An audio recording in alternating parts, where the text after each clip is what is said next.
हम लोग घर के बारे में पढ़ेंगे, तरह तरह के घर, ठीक है। जहाँ की भौगोलिक स्थिति जैसी होगी वहां पर वैसे घर बनते हैं। इस सेंटेंस का मतलब क्या हुआ समझते हैं। जैसे कि बांस का घर, बांस के घर देखे हैं? बांस के घर वहां बनते हैं जहां बारिश ज्यादा होती है, क्योंकि बांस क्या करता है, पानी को सूख लेता है, सड़ता नहीं है जल्दी। तो जहां बारिश अधिक होगी वहां कौन से घर होंगे? बांस के, ठीक। और ये घर भी कैसे होंगे? उल्टा भी होता है, उसके आकार के ए शेप कह लो, ऐसे होंगे। ऐसे क्यों बनाते हैं? ऐसे क्यों बनाते हैं घर? जैसे हमारी छत है, ऐसे तो बन सकते एकदम प्लेन सपाट। उसका कारण ये है, जब बारिश ज्यादा होगी तो ये जो ए शेप के घर हैं, पानी आएगा तो इनसे होके नीचे चला जाएगा, और अगर पूरे प्लेन होंगे तो बारिश का पानी ऊपर ठहरेगा, है ना। तो क्या होगा, जो लकड़ी है बांस से जल्दी सड़ने के चांस होंगे। लेकिन इनमें क्या होगा, पानी आएगा तो ठहरेगा कहीं नहीं, ठहराव कहीं नहीं होगा, आएगा जमीन में गिर जाएगा, ठीक। तो जहां पे बारिश अधिक होगी वहां कौन से घर होंगे हमारे? बांस के। बर्फ के घर, बर्फ के घर देखे किसी ने? टीवी में देखे, मोबाइल में आप देखे होंगे। तो बर्फ के घर भी होते हैं, उसको क्या कहते हैं हम? इग्लू, ठीक है। अब चूंकि ये बर्फ का, सपोज मान लो ये रूम है हमारा, हम एक अनुमान लगाते हैं कि मान लो ये बर्फ का बना हुआ है, ठीक। तो होगा क्या, जो बाहर बर्फ गिर रही है और जो बाहर हवा चल रही है वो तो अंदर आ नहीं पाएगी, है ना। अगर आप दीवार को छूओगे तो ठंडी लगेगी आपको, बर्फ के घर में दीवार छूओगे तो ठंडी लगेगी, लेकिन बाहर की हवा और बारिश अंदर नहीं आ पाएंगे। और ऐसे घरों में अंदर आग जला के रखते हैं ताकि वो घर गर्म रहे, ठीक है। तो उसे हम क्या कहते हैं? ठीक। नेक्स्ट है मिट्टी के घर। मिट्टी के घर तो आपने गांव में भी देखे होंगे, बहुत से लोग मिट्टी के, मोटी मिट्टी जो परत होती है उसके घर बनाते हैं, है ना। उसकी जो लेयर है बहुत मोटी रखते हैं, क्यों?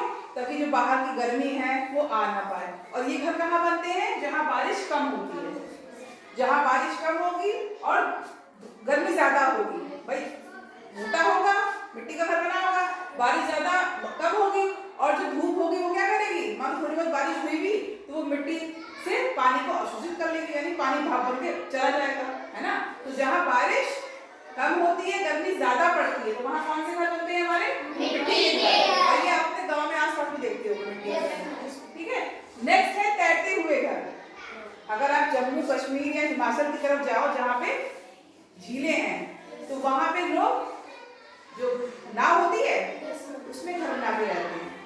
तो नाव तो पानी में चलती है, तो यानी कि वो लोग पानी में नाव में रहते हैं, ठीक है। चाइना जो है उसमें बहुत से लोग नाव में ही रहते हैं, जहाँ पानी है वहीं पे रहेंगे, वहीं पे सब्जियां बोते हैं आसपास, है ना।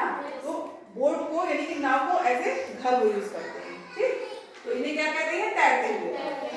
नेक्स्ट है पत्थर के घर। पत्थर जानते हो ना, स्टोन, पत्थर के भी घर होते हैं। जहाँ बारिश ज्यादा होती है तो वहाँ पत्थर के घर होते हैं, पत्थर से पानी तो आएगा नहीं अंदर। और वो भी कैसे होंगे? इसी शेप के होते हैं, ऐसे ए शेप के, है ना। क्योंकि पानी में ज्यादा आएगा तो वो ठहरेगा कहीं नहीं, नीचे गिर जाएगा, ठीक। वो कहाँ होंगे? जहाँ बारिश अधिक होगी तो वहाँ होंगे पत्थर के घर। घुमंतू लोगों के घर। घुमंतू लोग जो घूमने के शौकीन होते हैं, तो वो कैसे रहते हैं? जो टेंट जानते हैं, टेंट, वो भी ऐसी शेप का होता है ना टेंट, तो उसमें अपना कहीं भी लगा लिया, टेंट अपने साथ लेके चलते हैं वो लोग, जहाँ मन हुआ लगा लिया रहने के लिए। या कभी कभी क्या होता है, भूकंप आ गया या बाढ़ आ गई तो पानी घुस जाएगा लोगों के घर में, तो राहत के तौर पर ऐसे टेंट बहुत सारे सरकार के द्वारा बनाए जाते हैं। तो उसमें वो लोग जो बाढ़ से या भूकंप से पीड़ित हैं वो लोग टेंट में रहते हैं। समझ में आया? ये अलग अलग प्रकार के घर में क्यों कहा था? पहले वाली सेंटेंस क्या बोला था कि अलग अलग के प्रकार के जो घर हैं वो भौगोलिक स्थिति के अनुसार बनाए जाते हैं। अब भौगोलिक स्थिति का मतलब क्या है? कहीं पानी है, कहीं बर्फ है, कहीं बारिश ज्यादा हो रही है, ठीक है। या लोग घुमंतू हैं, घूमने के शौकीन हैं, वो टेंट लेके चलेंगे, टेंट तो हल्का होता है, कहीं भी हम लगा सकते हैं। तो अलग अलग भौगोलिक स्थिति के अनुसार व्यक्ति जो है अपनी व्यवस्था करता है रहने की।